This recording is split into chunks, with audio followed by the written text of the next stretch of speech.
पुलमा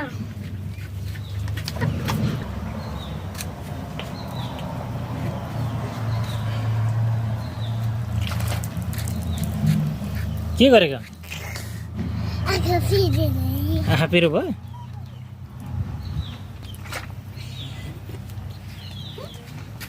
यो पनि होइन बाहिर डुबेर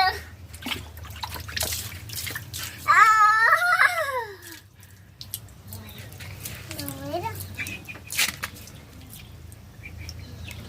के गरेको हो छोरो पानी खेला परी पौडी खेले परी अझै यसरी पौडी खेल्नु हुँदैन नि त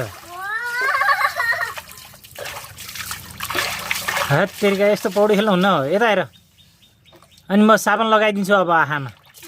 डुबेर गइहाल्यो त कता जाने म डुबेर खोलामा जाने खोलामा ए खोलामा पौडी खेल्नु पो जाने हो अब यहीँ बाटामा खेलिहाल्यो भइगयो नि त है अँ